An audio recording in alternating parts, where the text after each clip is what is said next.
اعوذ باللہ من الشیطان الرجیم بسم اللہ الرحمن الرحیم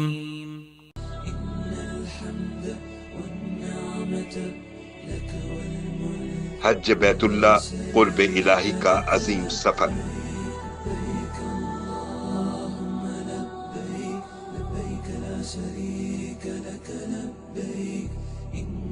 حج کی حقیقت۔ حج مخصوص دنوں میں مکۃ المکرمہ پہنچ کر حضرت ابراہیم علیہ السلام کی بنائی ہوئی مسجد خانہ کعبہ کے گرد چکر لگانے اور مکہ کے مختلف مقدس مقامات میں حاضر ہو کر کچھ آداب اور اعمال بجا لانے کا نام ہے۔ خانہ کعبہ اس دنیا میں اللہ کی رحمتوں اور برکتوں کا مرکز ہے۔ یہ وہ جگہ ہے جہاں سے لا الہ الا اللہ کی صدا ابھری اور پوری دنیا میں چھا گئی۔ یہاں سے پھیلنے والے پیغام نے زمین کے ذرے ذرے کو روشن کیا اور انسانیت کو ہدایت کا راستہ دکھایا۔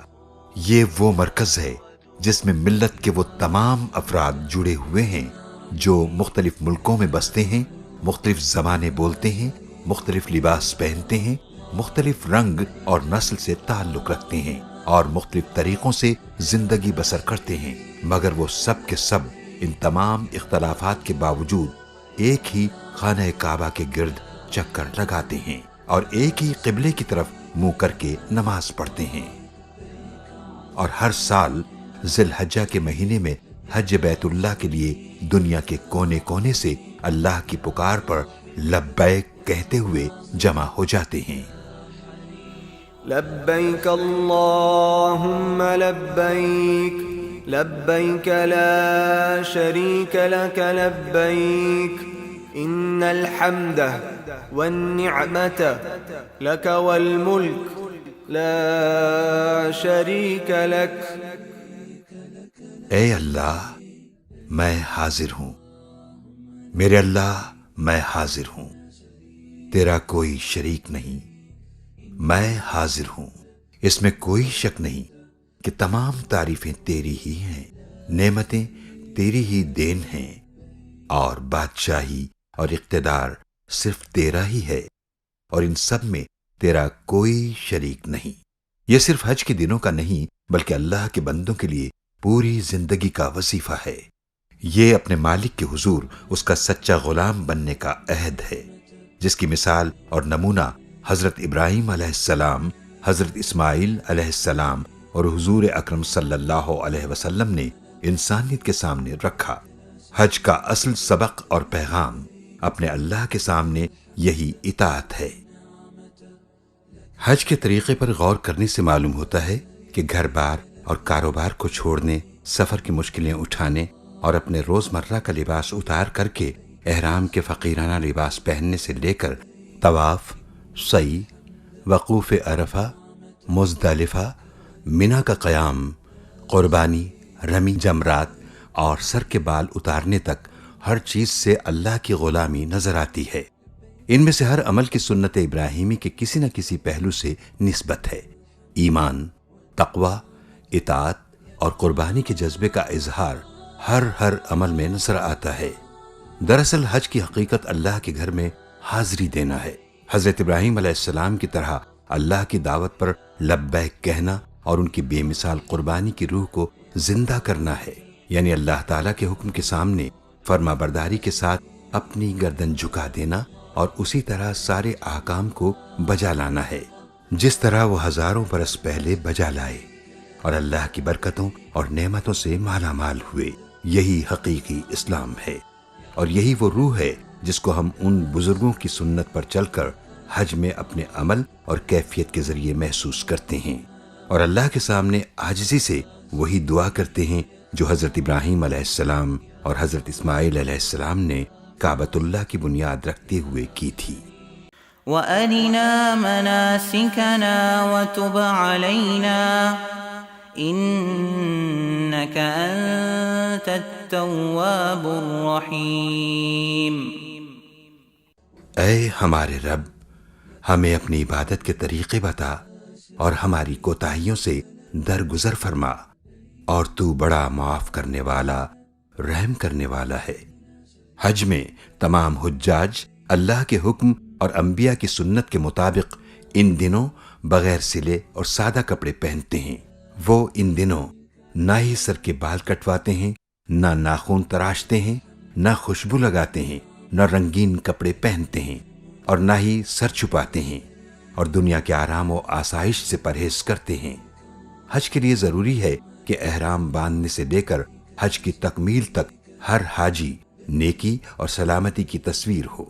وہ لڑائی جھگڑا اور دنگا فساد نہ کرے، کسی کو تکلیف نہ دے اور شکار بھی نہ کرے، یہاں تک کہ چیونٹی کو بھی نہ مارے، کیونکہ وہ اس وقت حالت امن میں ہوتا ہے۔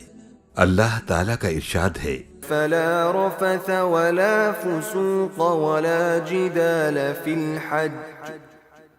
حج کے دنوں میں نہ عورتوں سے اختلاط کرے اور نہ کوئی گناہ اور نہ ہی کسی سے جھگڑا کرے۔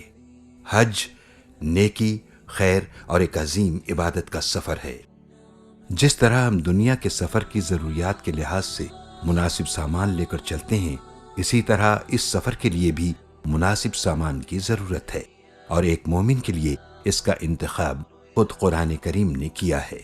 وَتَزَوَّدُوا فَإِنَّ خَيْرَ الزَّادِ التَّقْوَى وَاتَّقُونِ يَا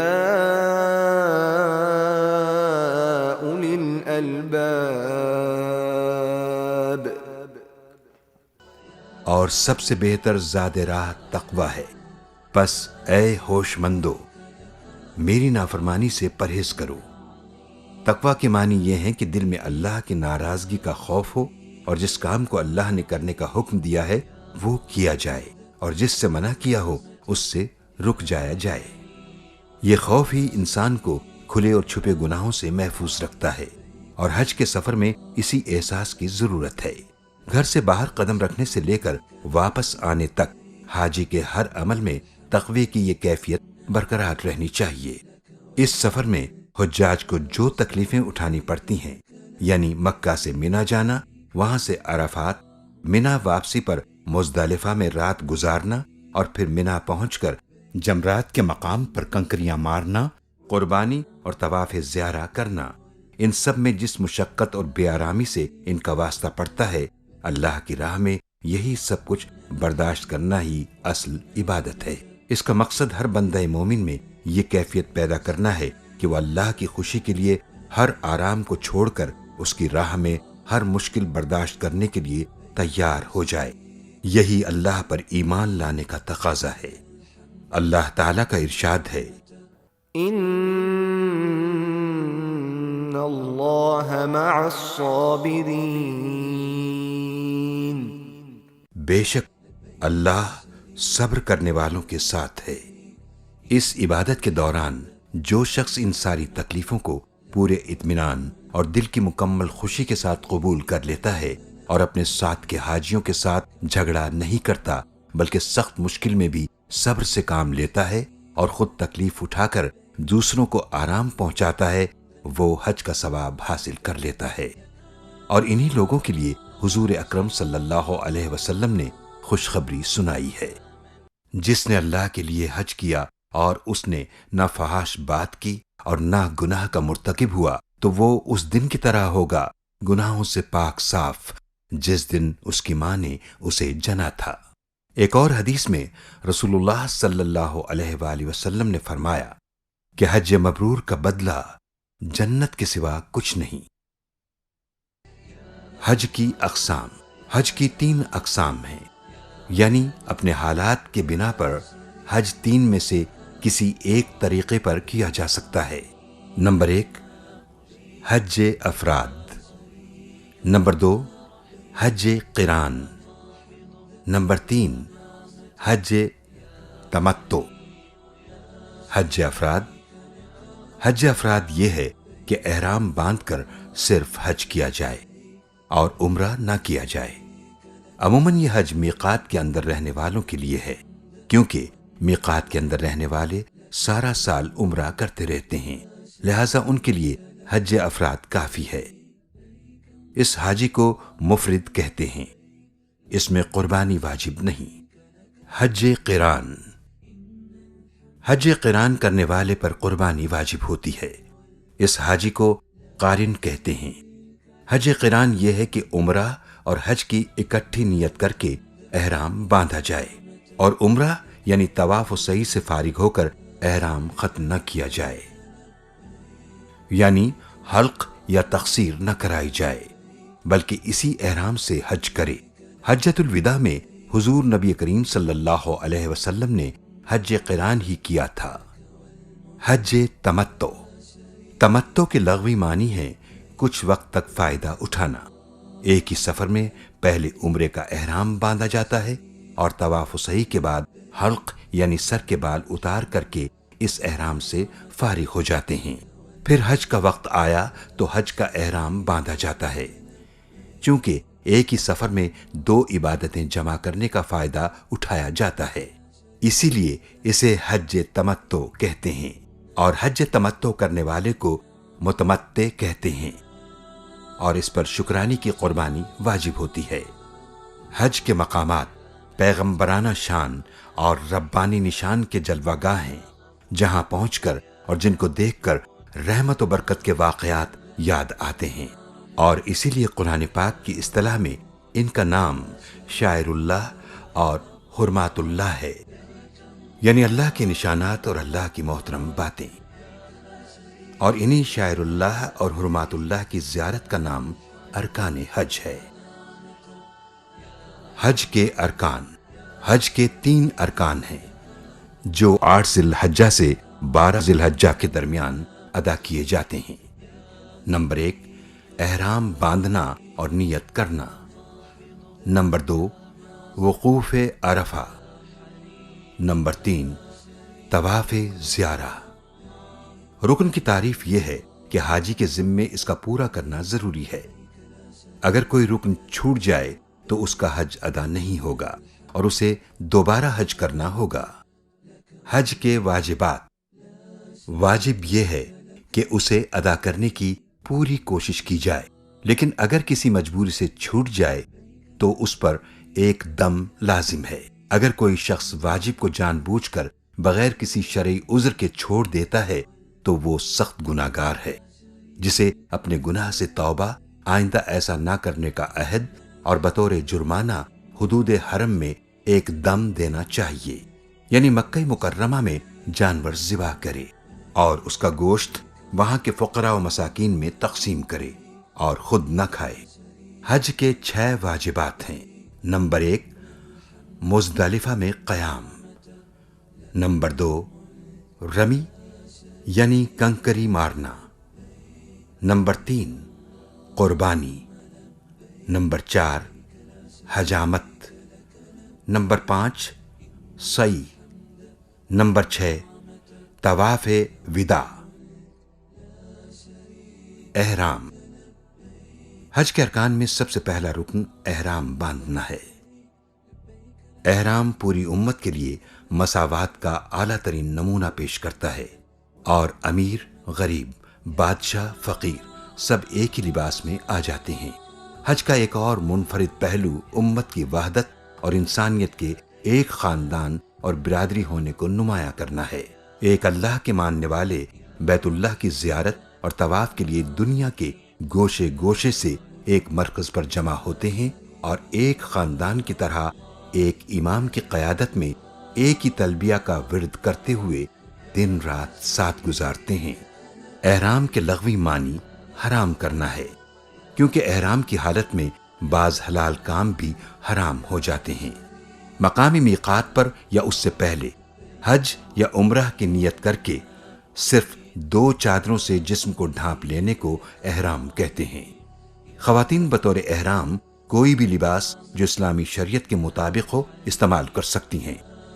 مردوں کے لیے احرام میں 2 سفید چادریں شامل ہیں، جن کو مخصوص انداز میں دوران حج یا عمرہ بطور لباس استعمال کرتے ہیں۔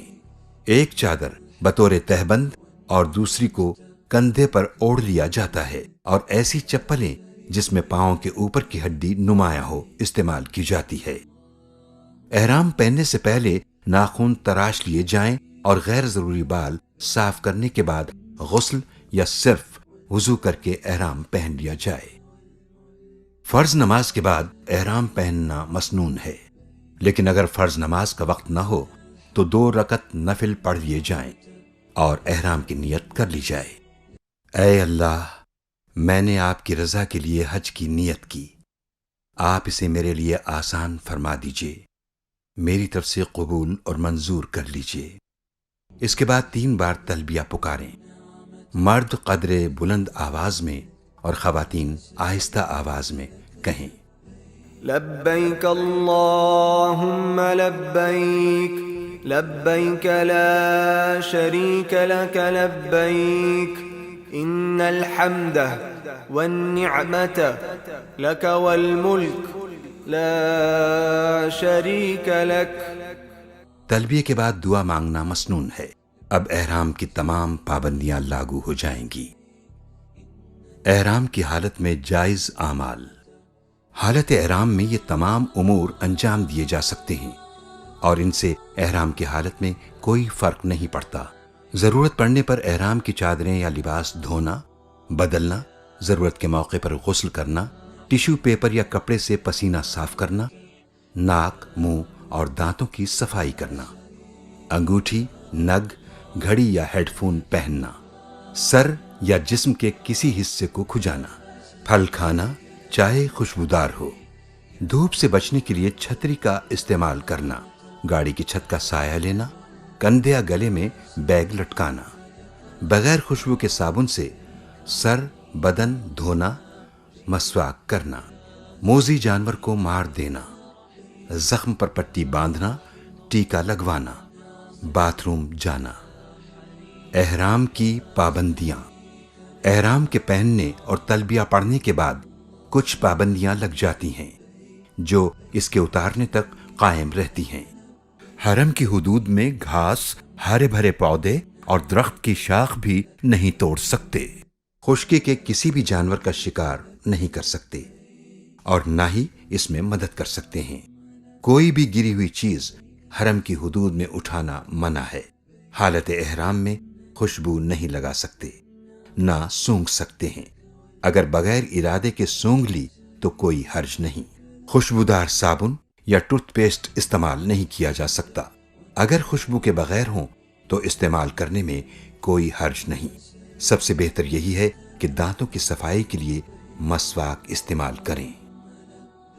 سر یا بدن کے کسی حصے سے بال توڑنا یا اکھیڑنا منع ہے اور اسی طرح ناخن بھی نہیں کاٹ سکتے۔ حالت احرام میں لڑائی جھگڑا کرنا منع ہے۔ میاں بیوی کا ازدواجی تعلقات کی نسبت سے کوئی بات کرنا منع ہے۔ رشتہ کرنے کے لیے کسی قسم کا اشارہ، منگنی یا نکاح نہیں کیا جا سکتا ہے۔ مردوں کے لیے سلا ہوا کپڑا پہننا یا ایسی چپل پہننا جس سے پاؤں کی ابری ہوئی ہڈی چھپ جائے منع ہے۔ اسی طرح سر پر ٹوپی پہننا یا کپڑے سے سر یا چہرہ ڈھانپنا یا وگ وغیرہ پہننے کی ممانعت ہے۔ عورتوں کے لیے سر چھپانا ضروری ہے، صرف چہرہ نہ ڈھانکیں، یعنی اس پر کپڑا نہ لگائیں۔ حج تمتع کا مسنون طریقہ۔ حج تمتع کرنے والا میقات یا اس سے پہلے عمرے کی نیت سے احرام باندھ کر حج کے مہینوں یعنی شوال، ذی قعدہ اور ذی الحجہ کے شروع میں عمرہ کرے گا اور احرام کھول دے گا۔ پھر 8 ذی الحجہ کو حج کا احرام باندھے گا اور 10 ذی الحجہ کو رمی، قربانی اور حلق یا قصر کروا کر احرام کی پابندیاں ختم ہو جائیں گی۔ 10 سے 12 ذی الحجہ کے درمیان ایک مرتبہ طواف زیارہ اور 3 دن یعنی 10، 11 اور 12 ذی الحجہ کی رمی کرنے سے حج تمتع مکمل ہو جائے گا۔ مکہ مکرمہ سے وطن واپسی کے وقت طواف وداع کرنا ہوگا۔ اب ہم آپ کے سامنے حج تمتع ادا کرنے کا مسنون طریقہ تفصیل سے بیان کریں گے۔ عمرہ کرنے کا مسنون طریقہ۔ عمرے کا طریقہ یہ ہے کہ میقات یا اس سے پہلے احرام باندھ کر عمرے کی نیت کر لی جاتی ہے۔ اس کے ساتھ ہی احرام کی تمام پابندیاں حاجی پر لاگو ہو جائیں گی۔ مکہ مکرمہ آ کر بیت اللہ کا طواف کیا جاتا ہے، یعنی کعبہ کے گرد 7 چکر لگائے جاتے ہیں۔ بیت اللہ اللہ تعالی کی عبادت کے لیے روئے زمین پر پہلا گھر ہے۔ اس کے گرد چکر لگانا اور طواف کرنا اس بات کی یاد دہانی ہے کہ ہماری زندگی کا محور صرف اللہ کی ذات ہونی چاہیے۔ طواف کعبہ کے لیے حجر اسود کے دائیں جانب دیوار پر سبز رنگ کی لائٹ طواف کے آغاز اور ایک چکر کے مکمل ہونے کے نشان کے طور پر لگی ہوئی ہے۔ ہر چکر حجر اسود سے شروع کیا جاتا ہے اور اسی پر ختم کیا جاتا ہے۔ ہر چکر کے شروع میں حجر اسود کا استلام کیا جاتا ہے اور 7ویں چکر سے فارغ ہو کر 8ویں مرتبہ حجر اسود کا استلام کیا جاتا ہے۔ استلام کا مطلب یہ ہے کہ اگر ممکن ہو تو حجر اسود کو بوسہ دیا جائے، اور اگر براہ راست بوسہ دینا ممکن نہ ہو تو دور سے حجر اسود کی طرف ہاتھوں سے اشارہ کر دیا جائے۔ حجر اسود کو بوسہ دینے کے لیے کسی بھی حاجی کو تکلیف دینا گناہ کا کام ہے۔ طواف کے پہلے 3 چکروں میں اکڑ کر کندھے ہلاتے ہوئے پہلوانوں کی طرح قدر تیزی سے چلنا سنت ہے۔ یہ عمل رمل کہلاتا ہے، جبکہ طواف کے آخری 4 چکر میں رمل نہ کرنا سنت ہے۔ طواف کے بعد 2 رکعت نماز پڑھنا واجب ہے۔ یہ 2 رکعت نماز کعبے کی طرف منہ کر کے مقام ابراہیم کے پیچھے یا مسجد حرام میں کسی بھی جگہ ادا کی جا سکتی ہے۔ اس کے بعد سعی کی جاتی ہے۔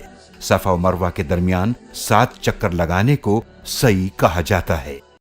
ان الصفا والمروة من شعائر اللہ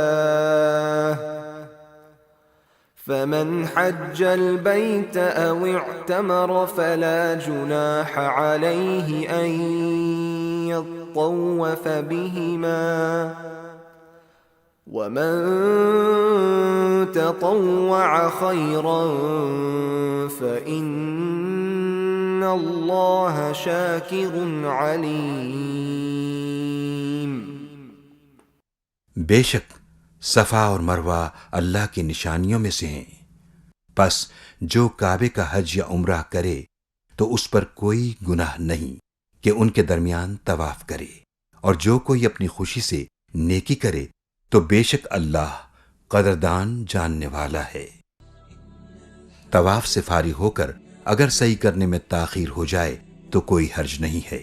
سعی کے دوران نماز شروع ہونے لگے یا تھکان محسوس ہو تو سعی روکی جا سکتی ہے، پھر جہاں سے سعی روکی تھی اسی جگہ سے دوبارہ شروع کی جائے۔ یہ سعی کا وہ حصہ ہے جہاں سبز ٹیوب لائٹیں لگی ہوئی ہیں۔ اس جگہ سے مرد حضرات کے لیے دوڑ کر گزرنے کا حکم ہے، جبکہ خواتین کو عام انداز میں چلنا چاہیے۔ سعی کی ابتدا صفا سے اور اس کا اختتام مروہ پر ہوتا ہے۔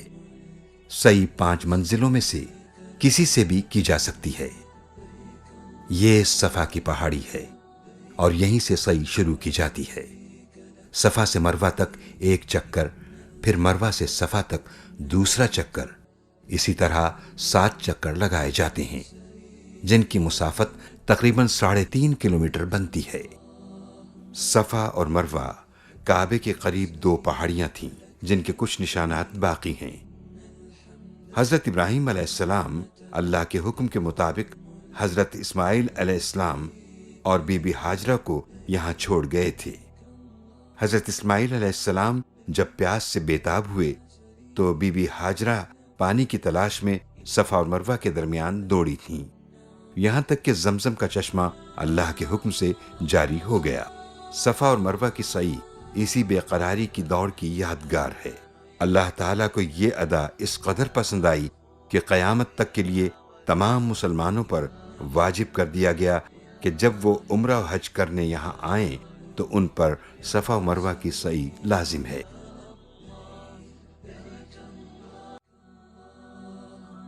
مینا کا قیام۔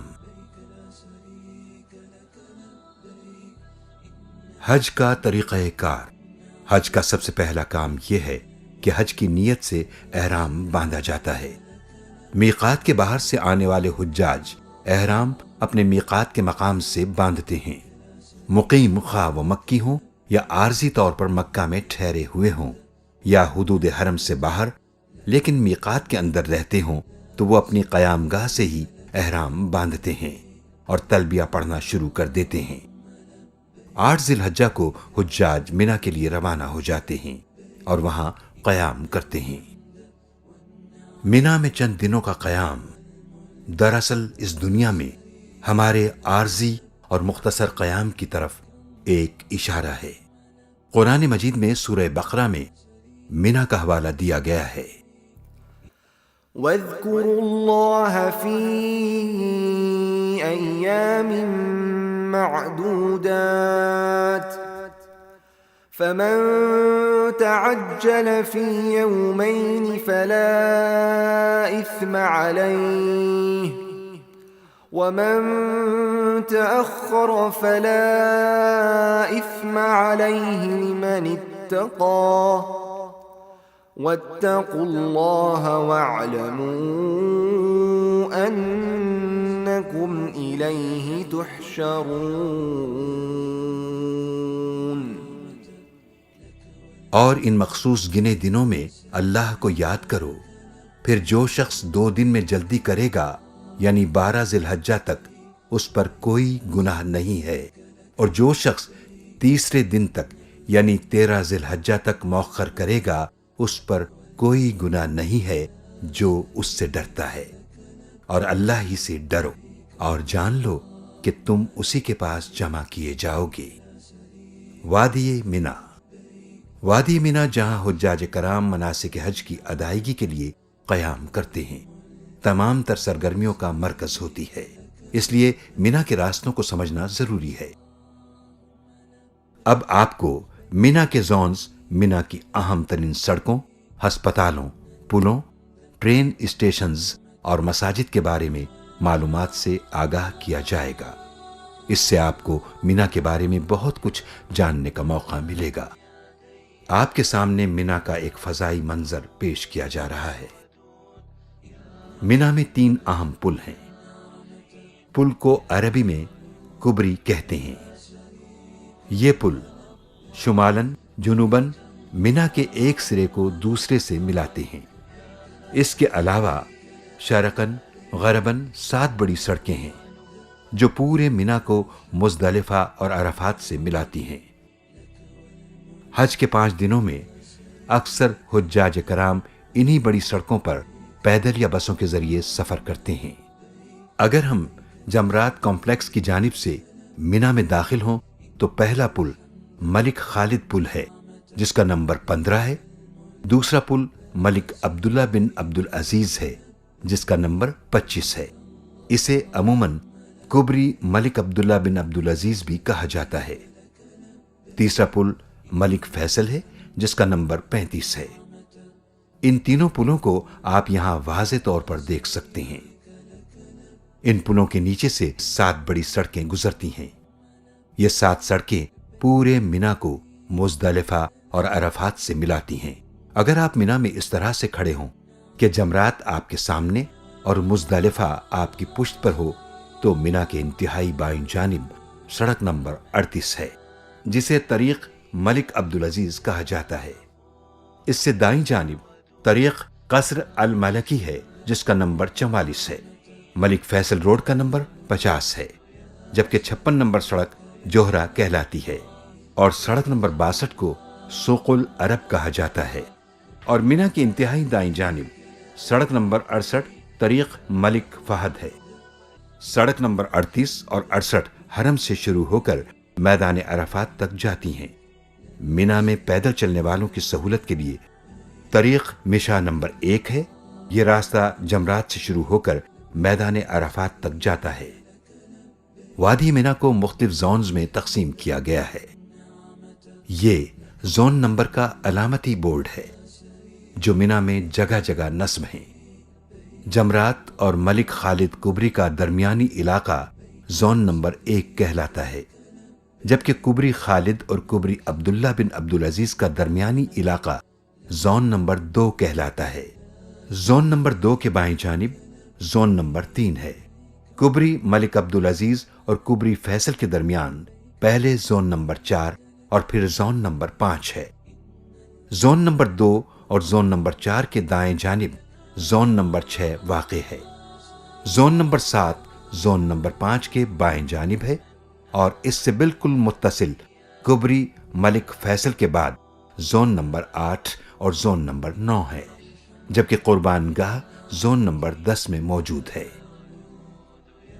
مینا کے بائیں جانب سڑک نمبر 38 ملک عبدالعزیز اور سڑک نمبر 50 ملک فیصل روڈ کے درمیان جمرات کے بالکل قریب مسجد خیف ہے، جبکہ مسجد کویتی جسے مسجد بر بھی کہا جاتا ہے کبری ملک عبداللہ بن عبدالعزیز اور ملک فہد روڈ نمبر 68 کے دائیں جانب زون 6 میں واقع ہے۔ مینا میں یہی 2 اہم مساجد ہیں۔ مینا میں 5 بڑے ہسپتال اور درجنوں چھوٹے طبی مراکز بھی اللہ کے مہمانوں کی طبی ضروریات کا خیال رکھنے کے لیے قائم ہیں۔ مینا میں 3 ٹرین اسٹیشنز موجود ہیں۔ ان ٹرینز کے ذریعے حجاج مینا سے عرفات اور عرفات سے مزدلفہ اور پھر مزدلفہ سے مینا واپس جاتے ہیں۔ جن حجاج کے پاس ٹرین میں سفر کے لیے کلائی بینڈز ہوتے ہیں وہی ٹرین کی سہولت سے فائدہ اٹھا سکتے ہیں۔ مینا کی طرح مزدلفہ میں 3 اور عرفات میں بھی 3 ریلوے اسٹیشنز بنائے گئے ہیں۔ سعودی حکومت نے حجاج کرام کی سہولت کے لیے مشاعر مقدسہ یعنی مینا، عرفات، مزدلفہ میں اور جگہ جگہ راستوں میں ٹھنڈے پانی کے کولرز اور آرام کے لیے بینچ نصب کیے ہوئے ہیں۔ اسی طرح ان تمام مقامات پر پبلک باتھ روم کا انتظام بھی موجود ہے۔ حجاج کرام جب حج کی ادائیگی کے پہلے مرحلے میں مینا میں اپنے خیموں میں پہنچتے ہیں تو خیموں کی یکسانیت اور مینا کے نقشے سے ناواقفیت کی وجہ سے اکثر حجاج اپنے خیموں کا راستہ بھول جاتے ہیں۔ اگر حجاج کرام پیش کردہ ہدایات پر عمل کریں تو گمشدگی کا خطرہ بہت حد تک کم ہو سکتا ہے۔ آج کل تقریباً ہر حاجی کے پاس کیمرے والا موبائل فون ہوتا ہے۔ براہ کرم آپ اپنے خیمے میں پہنچنے کے بعد اپنا سامان رکھ کر اپنے کیمپ کے مین گیٹ اور کیمپ کے اندر موجود پول کی تصاویر اپنے موبائل میں یا لکھ کر اپنے حاجی کارڈ کے ساتھ محفوظ کر لیں۔ مینا میں نمازیں۔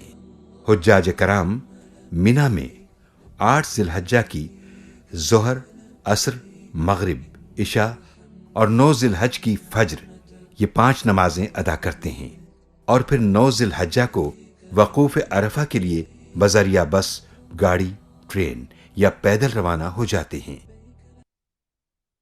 وقوف عرفہ حج کے ارکان میں دوسرا رکن جسے رکن اعظم بھی کہتے ہیں وہ وقوف عرفہ ہے۔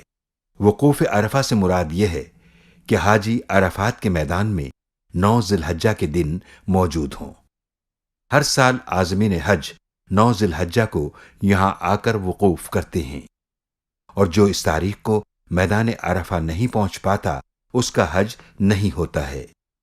حضور صلی اللہ علیہ وسلم کا فرمان مبارک ہے، وقوف عرفہ ہی حج ہے۔ عرفات میں اجتماع قیامت کے دن بنی نوع انسان کے آخری اجتماع کی علامت ہے، اور جس کسی نے اللہ سبحانہ تعالیٰ کے احکامات پر عمل کیا ہو تو اسے اللہ رب العزت سے اس کی رحمت کی توقع رکھنی چاہیے۔ اللہ سبحانہ تعالیٰ نے اپنے بندوں کو خوشخبری سنائی اور ارشاد فرمایا، فبشر عباد الذين يستمعون القول فيتبعون احسنه اولئك الذين هداهم الله واولئك هم اولو الالباب۔ میرے بندوں کو بشارت دیجئے جو بات کو سنتے ہیں اور اس کی بہترین پیروی کرتے ہیں، یہی وہ لوگ ہیں جن کو اللہ نے ہدایت دی ہے اور یہی لوگ عقل مند ہیں۔ یہ میدان عرفات ہے جو مینا سے تقریباً 10 کلومیٹر کے فاصلے پر واقع ہے، جبکہ مزدلفہ سے اس کا فاصلہ 6 کلومیٹر ہے۔ میدان عرفات حرم مکی سے باہر واقع ہے۔ یہ حج کے مقامات میں واحد جگہ ہے جو حدود حرم سے باہر ہے۔ یہ سال کے 354 دن غیر آباد رہتا ہے اور 9 ذی الحجہ کو صرف ایک دن کے لیے ایک عظیم الشان شہر بنتا ہے۔ عرفات میں یہ مسجد نمیرہ ہے جہاں سے حج کا خطبہ دیا جاتا ہے، اور اس کے بعد ظہر اور عصر کی نمازیں جمع اور قصر کر کے پڑھی جاتی ہیں۔ اس مسجد میں 3 لاکھ نمازی بیک وقت نماز ادا کر سکتے ہیں۔ مسجد نمیرہ کی مغربی سمت میدان عرفات کی حدود سے باہر ہے، اور یہاں اس کی علامتیں بھی بنی ہوئی ہیں۔ آگہی کے لیے تختیوں پر تحریر کر دیا گیا ہے کہ یہ حصہ میدان عرفات سے باہر ہے۔ عرفات کے میدان میں یہ مشہور پہاڑی جبل رحمت ہے۔ جبل رحمت میدان عرفات کے شمال مشرق میں ایک مخروطی پہاڑی ہے، جس کے قریب پیغمبر اعظم و آخر الزماں محمد مصطفیٰ صلی اللہ علیہ وسلم نے وقوف فرمایا تھا۔ عرفات میں آپ صلی اللہ علیہ وسلم نے خطبہ حج دیا، جو خطبہ حجۃ الوداع کے نام سے مشہور ہے۔ یہ خطبہ ایک عظیم الشان منشور ہے جو رہتی دنیا تک انسانیت کی کامیابی کی ضمانت ہے۔ اس کے چند بنیادی نکات یہاں پیش کیے جا رہے ہیں۔ آپ صلی اللہ علیہ وسلم نے فرمایا، میری باتوں کو پوری توجہ سے سنو، سمجھو، یاد کرو، یاد رکھو کہ میں تمہیں وصیتیں اور نصیحتیں کر رہا ہوں۔ سنو، شاید اگلے سال مجھے اور تمہیں ایسی محفل میں اکٹھے ہونے کا موقع نہ ملے۔ میں آج کے دن مسلمانوں کی جان و مال اور عزت و آبرو کو قیامت تک ایک دوسرے پر حرام کرتا ہوں، جیسے کہ یہ حج کا دن، حج کا مہینہ اور یہ شہر مکہ مکرمہ مقدس و محترم ہیں۔ جس طرح تمہیں اس دن، اس مہینے اور اس شہر کا احترام ہے، اسی طرح تمہیں ایک دوسرے کے مال، آبرو اور خون کا احترام کرنا چاہیے۔ کوئی چیز جو ایک بھائی کی جائز ملکیت میں ہے دوسرے پر حلال نہیں، جب تک کہ وہ خود اپنی خوشی سے اسے نہ دے۔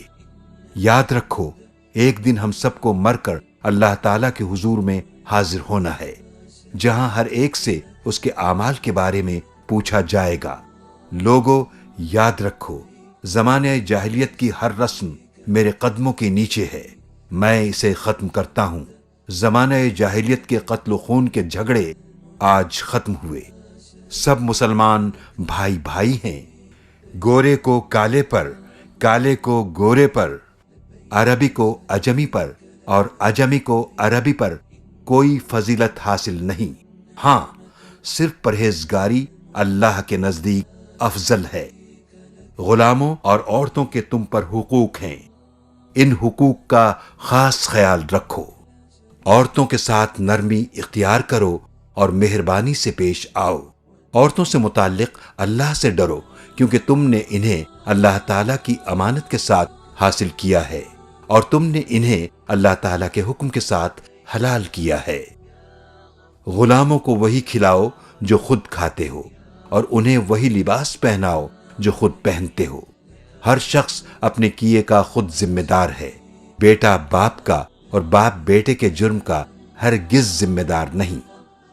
اے لوگو، اللہ تعالیٰ نے وراثت میں سے ہر وارث کے لیے حصہ مقرر کیا ہے، اور 1/3 مال سے زیادہ وصیت کرنا جائز نہیں ہے۔ بچہ اس کا ہے جس کے بستر پر نکاح میں پیدا ہوا، اور بدکار کے لیے پتھر۔ جس نے اپنے باپ کے بجائے کسی دوسرے کو باپ قرار دیا، تو ایسے شخص پر اللہ اور فرشتوں اور تمام انسانوں کی طرف سے لعنت ہے۔ اس کے لیے قیامت کے دن کوئی بدلہ نہ رکھا جائے گا۔ جس کے قبضے میں کوئی امانت ہے تو اسے اس کے مالک کو ادا کر دے۔ دور جاہلیت کا سود مکمل ختم کر دیا گیا ہے۔ البتہ تمہارے لیے اصل پر حق ہوگا، نہ تم کسی پر ظلم کرو، نہ تم پر ظلم کیا جائے گا۔ لوگو، نہ میرے بعد کوئی نبی آئے گا، نہ نئی امت پیدا ہوگی۔ خوب سن لو، اپنے رب کی عبادت کرو، 5 وقت نماز پڑھو، رمضان کے روزے رکھو، مال کی زکوٰۃ خوشی خوشی ادا کرو، خانہ کعبہ کا حج کرو، اور اپنے حاکموں کے فرما بردار رہو۔ اس کی جزا یہ ہے کہ اپنے پروردگار کی جنت میں داخل ہو جاؤ گے۔ میں تم میں 2 چیزیں چھوڑے جا رہا ہوں، کہ اگر تم انہیں مضبوطی سے پکڑ لوگے تو کبھی گمراہ نہ ہوگے، اور وہ ہیں کتاب اللہ اور اس کے نبی کی سنت۔ جو لوگ یہاں موجود ہیں وہ یہ باتیں غیر حاضر لوگوں تک پہنچا دیں۔ ممکن ہے بعض سامعین کے مقابلے میں بعض غیر حاضر لوگ ان باتوں کو زیادہ اچھی طرح یاد رکھیں اور ان کی حفاظت کریں۔ عرفہ کا دن اور عرفات کا میدان وہ بابرکت دن اور مقام ہے جہاں اللہ تعالیٰ کی جانب سے ہمارے پیارے نبی صلی اللہ علیہ وسلم پر خطبہ حج کے فوراً بعد وحی کا نزول ہوا۔ اليوم أكملت لكم دينكم وأتممت عليكم نعمتي ورضيت لكم الإسلام دينا۔ آج میں نے آپ کے لیے آپ کے دین کو مکمل کر دیا ہے اور آپ پر اپنی نعمت کو تمام کر دیا، اور میں نے اسلام کو آپ کے لیے بطور دین چن لیا ہے۔ یہاں مسلمانوں کو 3 خوشخبریاں سنائی گئیں: تکمیل دین، تکمیل قرآن، اور اللہ تعالیٰ کا دین اسلام کو پسند کرنا۔ حجاج کو چاہیے کہ وہ عرفات میں اپنے خیموں کے اندر ہی رہیں۔ بعض حجاج کرام یہ گمان کرتے ہیں کہ جبل رحمت کے قریب جانا اور مسجد نمیرہ میں نماز ادا کرنا ضروری ہے۔ وہ وہاں تک پہنچنے کے لیے بہت مشقت اور صعوبتیں برداشت کرتے ہیں۔ اسی میں بہت سے حجاج راستہ بھول جاتے ہیں، جس سے انہیں تکلیف پہنچنے کا بھی خدشہ ہوتا ہے۔ رسول کریم صلی اللہ علیہ وسلم کا فرمان ہے، سارا میدان عرفات ہی وقوف کی جگہ ہے۔ سعودی حکومت نے میدان عرفات میں 4 بڑے ہسپتال قائم کیے ہیں، اور درجنوں چھوٹے طبی مراکز بھی اللہ کے مہمانوں کی طبی ضروریات کا خیال رکھنے کے لیے قائم ہیں۔ نماز سے فارغ ہو کر غروب آفتاب تک اللہ تعالیٰ کے حضور میں تسبیح و تحمید، تکبیر و تحلیل اور دعا و مناجات کی جاتی ہیں، اور غروب آفتاب کے ساتھ ہی مغرب ادا کیے بغیر عرفات کی تمام آبادی رخصت ہو جاتی ہے۔ مزدلفہ، 10 ذی الحجہ مزدلفہ کا دن۔ حجاج کرام 9 ذی الحجہ کو غروب آفتاب کے بعد میدان عرفات سے مزدلفہ کے لیے روانہ ہوتے ہیں، اور اس کے لیے پیدل، بسوں اور گاڑیوں کا استعمال کرتے ہیں۔ جن حجاج کے پاس ٹرین میں سفر کے لیے کلائی بینڈز ہوتے ہیں وہی ٹرین کی سہولت سے فائدہ اٹھا سکتے ہیں۔ حجاج کرام 9 اور 10 ذی الحجہ کی درمیانی رات مزدلفہ میں بسر کرتے ہیں، جہاں وہ اللہ کی عبادت اور قیام میں مصروف رہتے ہیں۔ قرآن مجید میں مزدلفہ کو مشعر الحرام کے نام سے یاد کیا گیا ہے۔ ارشاد باری تعالیٰ ہے، فَإِذَا أَفَضْتُم مِّنْ عَرَفَاتٍ فَاذْكُرُوا اللَّهَ عِندَ الْمَشْعَرِ الْحَرَامِ۔ جب تم عرفات سے واپس ہو کر مزدلفہ آؤ تو یہاں مشعر الحرام کے پاس اللہ کے ذکر میں مشغول رہو۔ مزدلفہ میں مغرب کی نماز کو عشاء کی نماز کے ساتھ ملا کر ایک ہی وقت میں ادا کیا جاتا ہے۔ حجاج کو چاہیے کہ یہاں اللہ تعالیٰ کا ذکر کریں، تلبیہ پڑھیں، تلاوت کریں، توبہ و استغفار کریں اور دعائیں مانگیں، کیونکہ یہ رات مبارک رات ہے۔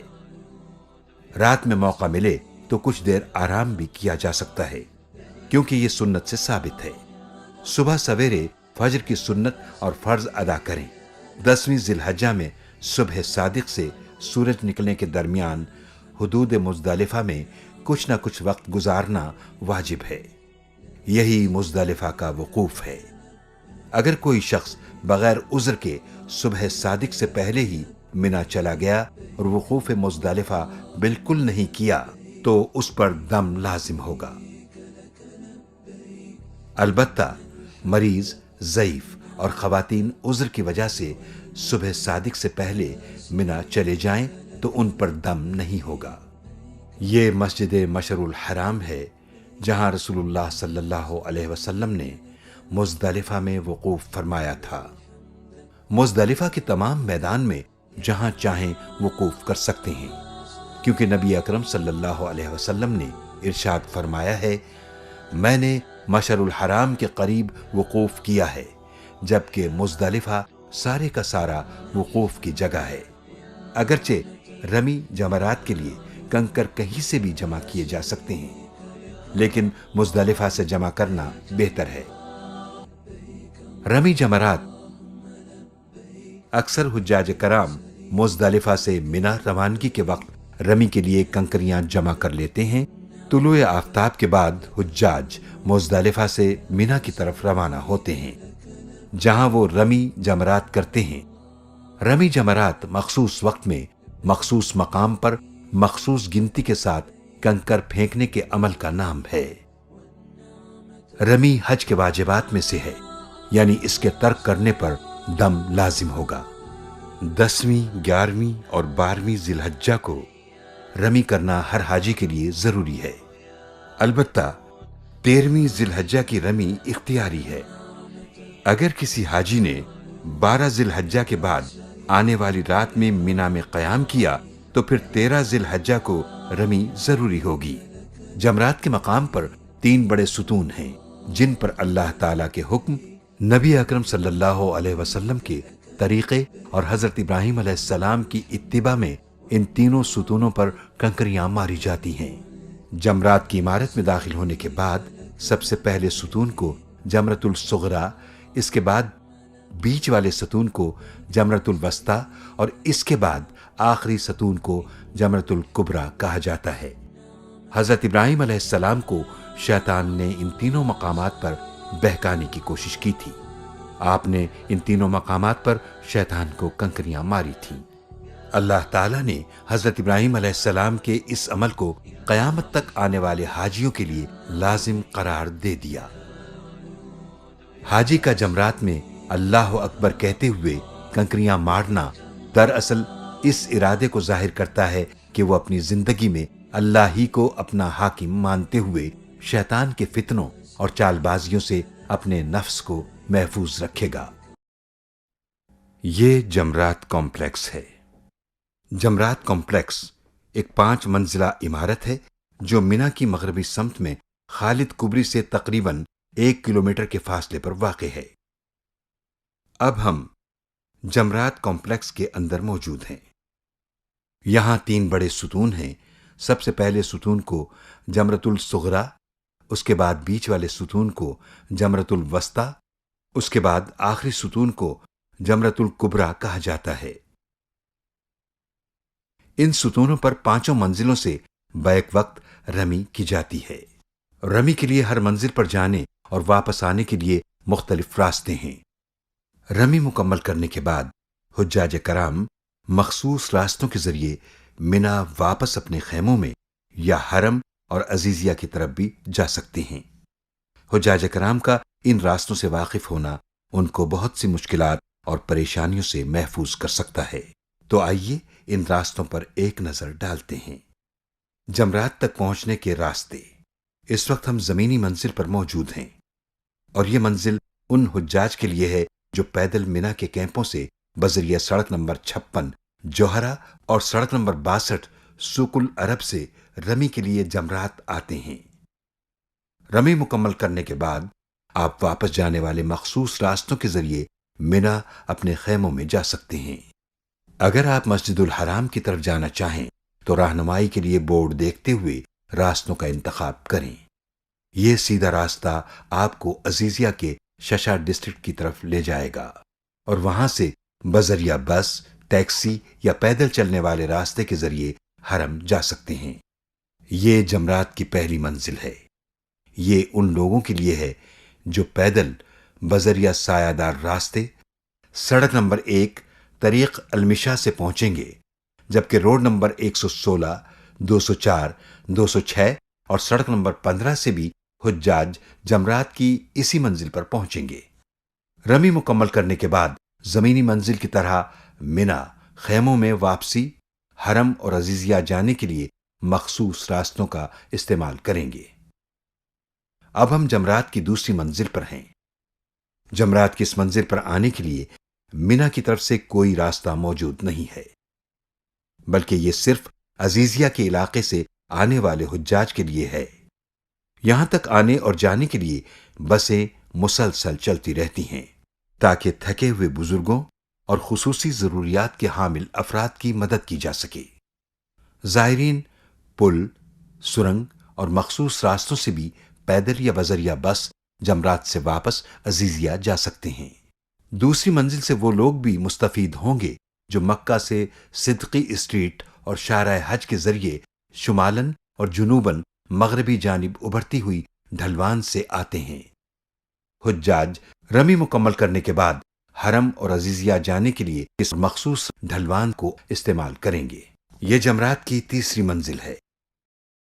اس پر زون نمبر 6 میں مقیم حجاج رمی کے لیے سرنگوں اور پلوں کے ذریعے سے آتے ہیں، جبکہ جمرات کے قریب رہائشی عمارات سے آنے والے حجاج بھی اسی منزل پر آتے ہیں۔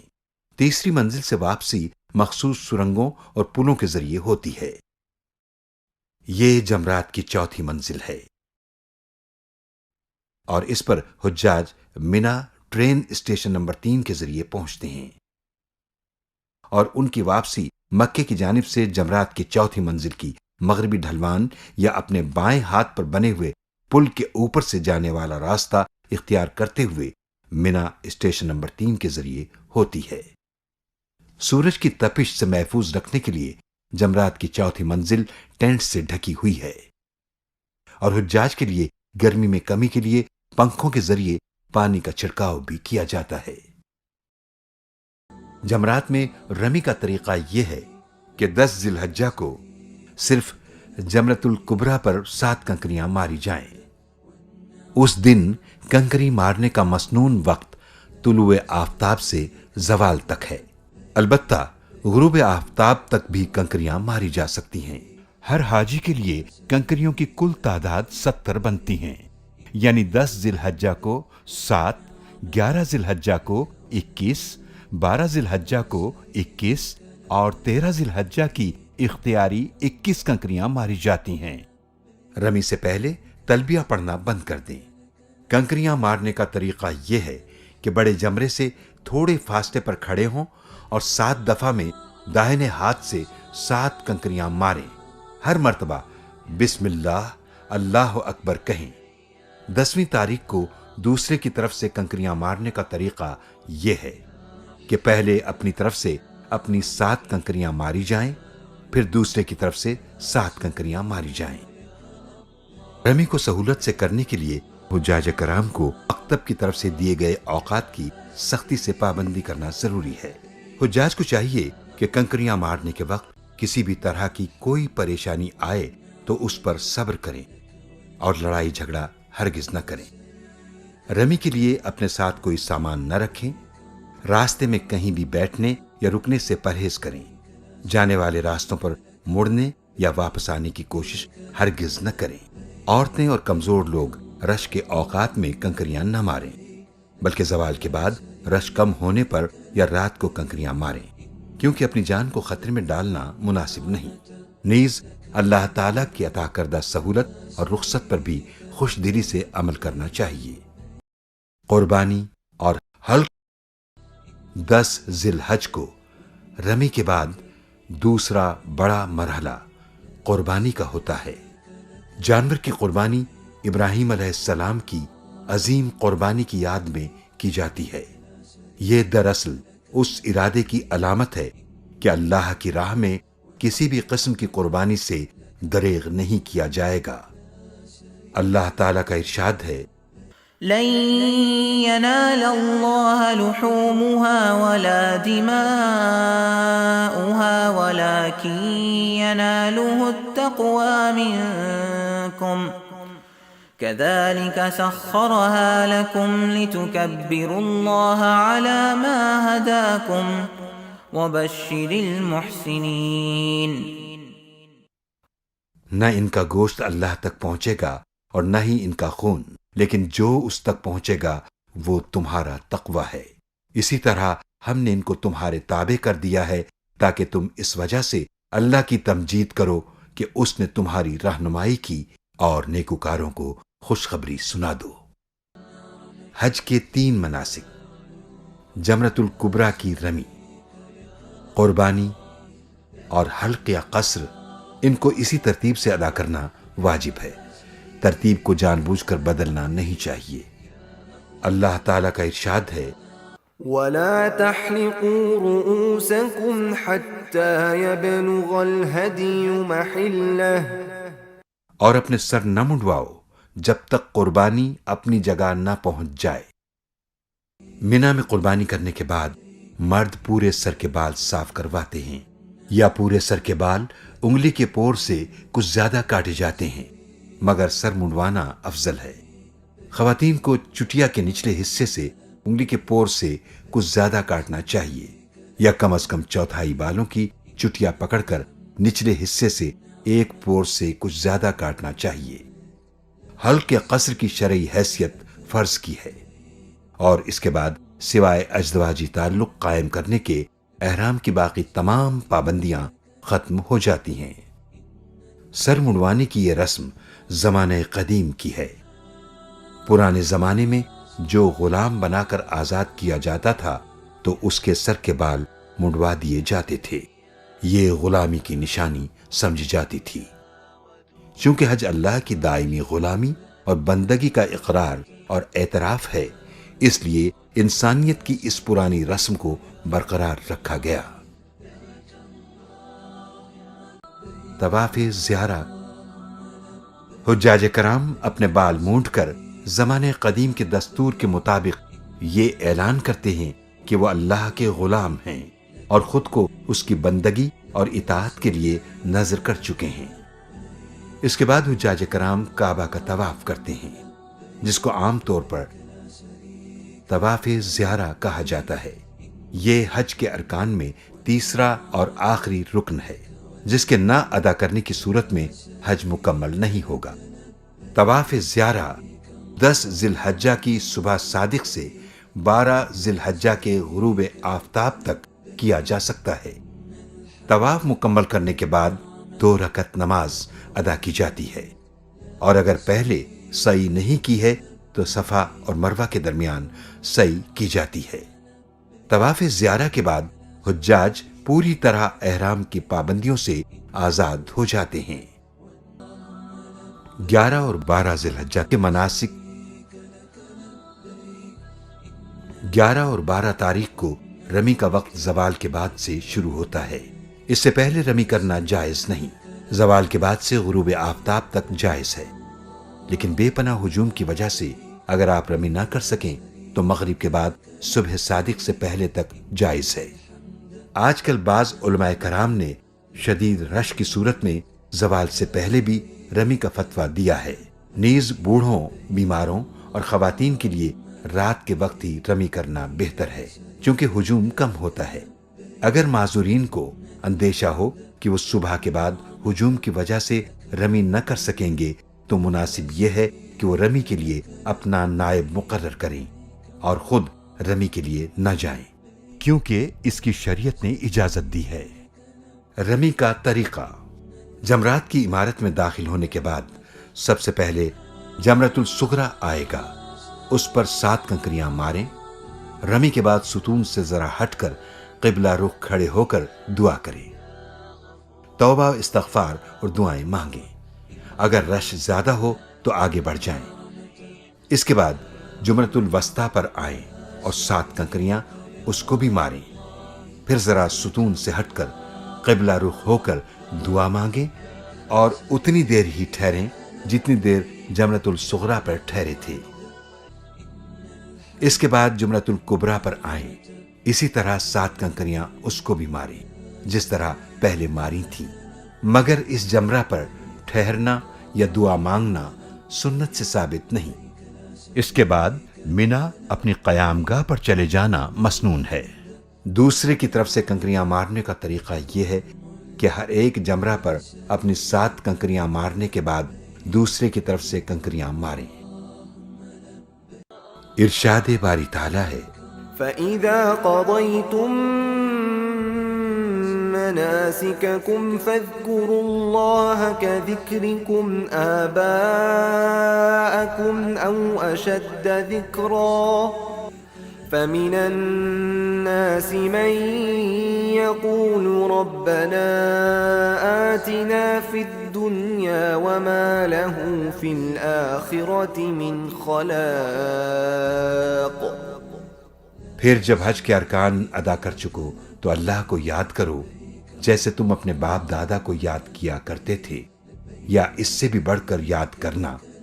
پھر بعض تو یہ کہتے ہیں اے ہمارے رب ہمیں دنیا میں دے، اور اس کے لیے آخرت میں کوئی حصہ نہیں ہے. ومنهم من يقول ربنا آتنا في الدنيا حسنة وفي الآخرة حسنة وقنا عذاب النار.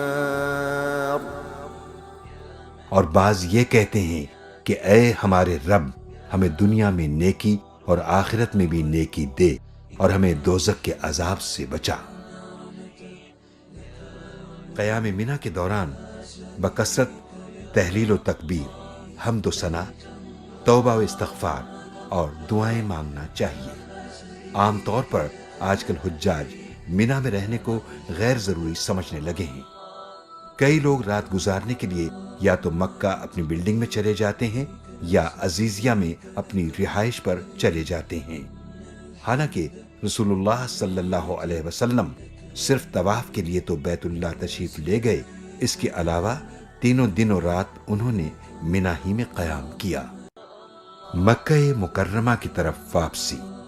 حجاج کرام 12 ذی الحجہ کو تینوں جمرات پر کنکریاں مارنے کے بعد منی سے مکہ مکرمہ جا سکتے ہیں، لیکن سورج غروب ہونے سے پہلے روانہ ہو جائیں. ارشاد باری تعالیٰ ہے واذكروا الله في أيام معدودات فمن تعجل في يومين فلا إثم عليه ومن تأخر فلا إثم عليه لمن اتقى واتقوا الله واعلموا أنكم إليه تحشرون. اور اللہ کو چند گنتی کے دنوں میں یاد کرو، پھر جس نے 2 دن کے اندر کوچ کرنے میں جلدی کی تو اس پر کوئی گناہ نہیں، اور جو تاخیر کرے تو اس پر بھی کوئی گناہ نہیں، جو اللہ سے ڈرتا ہے. اور اللہ سے ڈرو اور جان لو کہ تم اسی کی طرف جمع کیے جاؤ گے. 13 ذی الحجہ. اگر حجاج کرام 13 ذی الحجہ کو کنکریاں مار کر واپس جانا چاہیں جیسا کہ سنت ہے تو 12 ذی الحجہ کے بعد آنے والی رات کو منی میں قیام کریں، اور 13 ذی الحجہ کو تینوں جمرات پر زوال کے بعد پہلے کی طرح 7 کنکریاں ماریں، پھر منی سے رخصت ہو جائیں. طواف وداع. طواف وداع اس طواف کو کہتے ہیں جو اپنے وطن واپسی کے وقت بیت اللہ شریف سے رخصت ہونے کے لیے کیا جاتا ہے. طواف وداع کا وقت طواف زیارت کے بعد شروع ہو جاتا ہے، جبکہ مکہ مکرمہ سے وطن واپسی کا پختہ ارادہ ہو. طواف وداع کے وقت میں اگر نفل کی نیت سے کوئی طواف کر لیا جائے تب بھی طواف وداع ہو جاتا ہے. لہذا جو حاجی طواف زیارت کے بعد نفلی طواف کر لے اس کا طواف وداع ادا ہو گیا، اور اس کے ذمے طواف وداع واجب نہیں رہا. البتہ مستحب اور افضل یہ ہے کہ عین واپسی کے ارادے کے وقت باقاعدہ طواف وداع کی نیت سے یہ طواف ادا کیا جائے تاکہ آخری ملاقات بیت اللہ شریف کے ساتھ ہو. اس کا طریقہ عام نفلی طواف کی طرح ہے، یعنی نہ اس میں رمل ہوگا اور نہ ہی اس کے بعد صفا اور مروہ کی سعی ہوگی. البتہ طواف کے 2 نفل ضروری ہیں. طواف وداع کے بعد مزید طواف کرنا جائز ہے. جو بھی آخری طواف ہوگا وہ طواف وداع بن جائے گا. حج کا پیغام.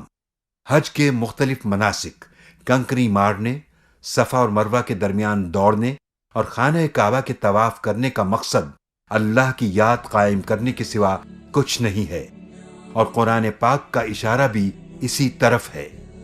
ارشاد ربانی ہے، وَيَذْكُرُ اسْمَ اللَّهِ فِي أَيَّامٍ مَّعْلُومَاتٍ،